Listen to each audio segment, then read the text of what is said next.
All right, in this video, we're going to be looking at 10.6, the origins of life. It's a pretty important video. It's not really more important than the rest. All right, so let's look at the formation of the Earth. It is thought that the Earth was formed with a collision of a Mars-sized planet and itself. That Mars-sized planet spun off into our orbit and is now called the Moon. And the Earth melted because of this, because it was a pretty dramatic event. Here's an actual picture from the event. When it melted, just think of it like shaking up a jar full of sand and rocks and liquid and air, where the rock's going to go to the bottom, where's the sand going to go to the not as bottom, where's the water going to go above the sand, where's the air going to go above the water, right? And so the least dense things are going to move to the top. In this case, it was our atmosphere. The most dense things are going to go to the middle. That's going to be our core, right? And so this is what's going to happen. Slowly over time, of course, our atmosphere is filled with all these things that aren't as good, right? This is just a picture, but there's other things in there like hydrogen sulfide, hydrogen cyanide, which is another source of carbon. No oxygen. Notice there's no free oxygen. And there's carbon in the atmosphere, but there's no organic carbon. We're going to get there in a second. There's CO2, there's some other carbon in the atmosphere, but there's no organic carbon, meaning that life cannot exist in these conditions, right? Especially life as we know it now. Over time, the Earth is going to cool. It's going to cause the water in the atmosphere to condense and fall to the Earth's oceans. And so you have this, the Earth is full of oceans.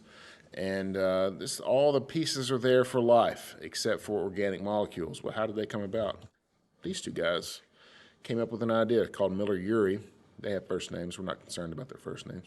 It was the 50s-ish, and they did this experiment. And the purpose of the Miller-Urey experiment is to discover how organic molecules could be made from inorganic molecules found in early Earth's atmosphere. Right, how organic molecules can be made from inorganic molecules in early Earth's atmosphere. So they set it up to figure out what early Earth might have been like. They filled this gas tube over here on the left full of gases that were probably found in early Earth. They had some electricity go through there that would represent energy of lightning or waves or anything like that. They have the water moving through the system as well, representing water molecules. And they kind of combined it all together and ran the system for a while and collected the organic molecules that came out of that system, right? And what they found is they found amino acids. They found nucleotides. They found things that would have been located that are necessary for life, right? Nucleic acids, amino acids, necessary organic molecules for life.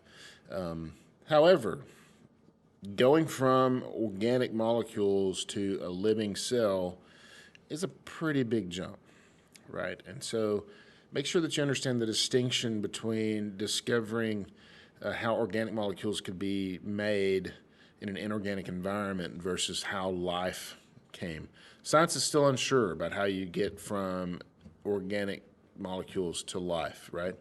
There's a series of steps, and one of the most important steps that would have to be is that life would have to be able to replicate itself, right? There would have to be some way for that life to copy itself and to copy its information in a way. Well, we know that those molecules are called nucleic acids, right? DNA and RNA. And think about DNA and RNA for a minute. Which one came first? Well, which one's simpler? RNA is much simpler. So the idea is that RNA probably came before DNA. Now, RNA is going to do a couple things. RNA, of course, is able to replicate itself in this world, or would have to be able to, right? And that's what you see there. RNA world is actually what it's called. And RNA has to code for proteins, right? And there has to be some mechanism to get from RNA to proteins. And proteins, of course, are going to be doing the main functions of living things. Now, of course, we have DNA to RNA to proteins. You remember that from unit 8, I believe. Unit 8, yep. And because DNA is a more stable version of a nucleic acid. But this is, this is how science believes that this probably occurred, right? And so, because that's the way that makes the most sense. Life has to be able to replicate itself. Life currently replicates itself, and this is going to be a kind of natural selection as well, right? Because those things that work are going to move on, those that don't are going to die. And so this is the main idea here. Now, those first life forms would have been able to live without oxygen because there was no free oxygen on Earth. and they're called anaerobic organisms. These are some pictures of, this is some sort of weird fantasy land here, but the fossils there are like stromatolites, is where we find the first prokaryotic fossils that are pretty old, several billion years old. And the idea is that these first anaerobics, many of them may have been photosynthetic, right? Taking the sun's energy, using the carbon in the atmosphere to make sugar so that they can live. And what's going to be the byproduct of that? Oxygen. What's the atmosphere going to fill up with over time? Oxygen, right? It's going to make the ozone layer, which is important to protect life from the rays of the sun.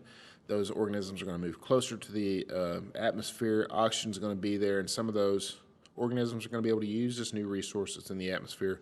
And what are they called? They're called aerobic organisms. Right? And this is a picture of a mitochondria because it does aerobic respiration, right? It uses oxygen as the final electron acceptor to take the sugar that is made to make ATP, which is necessary for life functions, right? So we have these prokaryotic organisms that are able to carry out aerobic respiration, photosynthesis, some of these other things.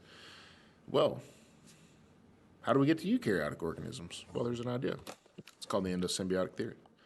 There was Lady Barbara McClintock was her name. She came up with this idea of, that's not her name. I think that's somebody else, but I may have got that wrong.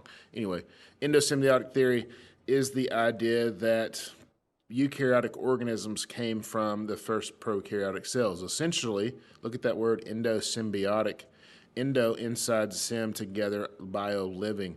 And so living inside together. Literally, one of the organisms consumed one of those aerobic bacteria.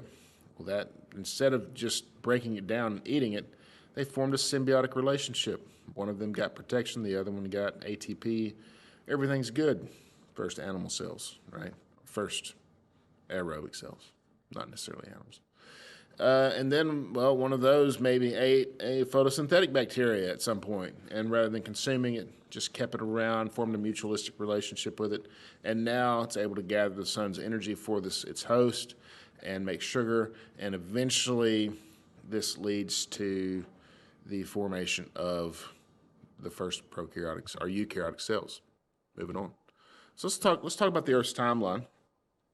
So in the Earth's timeline, you have Precambrian time. In Precambrian time, this is the time where the first eukaryotic cells are going to come around. You see the kind of the highlights there of Precambrian time. This is the Proterozoic eon. I'm not concerned about that. You need to know Precambrian time. And again, first multicellular organisms are going to come about. What causes the Precambrian time to go away? It's this thing called snowball Earth. Snowball Earth theory is the idea that the whole Earth froze solid. All life is going to move very deep down in the ocean where the warmest is, and this is going to decrease life dramatically, and you're going to have quick changes. Oh, this is like catastrophism that Cuvier talked about, right? Very quick changes in a short period of time, and that's going to lead to something called the Cambrian explosion, which you see there on the left, and beginning of the Paleozoic era. This is where all these niches that were available are going to be filled. I got a slide for that in just a minute. Actually, I don't. I'm just going to talk about it. It's this concept called adaptive radiation. It's where the process where lots of organisms diversify rapidly from one ancestral species or one or two ancestral species and fill all these available niches. Why is there a lot of available niches? Snowball Earth. And they fill all of these, and so you have all these brand new things coming on the scene, right? Invertebrates and fish and fungi and plants and all these things are coming on the scene. And so the Paleozoic era, lots of new life coming about. That's why it's called the Cambrian explosion, because there's lots of new kinds of life coming around in this time. And it's going to end. How does it end? Well, there's an extinction thing there with just fire. It actually ends by the formation of a giant supercontinent called Pangaea. Why is that a thing? Well, when Pangaea forms, there's very little coastline, right? All those places that were once coastlined and lush are now deserts in the middle of this giant supercontinent.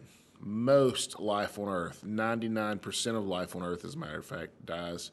Life almost was snuffed out at the end of the Paleozoic era, but it managed to survive a few things here and there, insects, amphibians, and so forth. And then you're moved forward into the Mesozoic era, which is the age of reptiles. There's, of course, Pangea there. You see, there it is. Conifers and angiosperms, which are flowering plants, dinosaurs and birds, and even small mammals. All these things come around in the Mesozoic era. What ends the Mesozoic era? Again, adaptive radiation, filling all these niches that were available. You see this with reptiles in particular, filling the niches available there. What ends the Mesozoic era? It's an impact theory. Sorry, we don't have a picture of T-Rex yelling at the asteroid, but rest assured that's exactly what happened, because every picture you can look up about it shows that thing. Look it up. Just type dinosaur extinction meteor, and every picture T-Rex is yelling at a meteor. I'm not kidding. It's there. And so all the dinosaurs go extinct, right?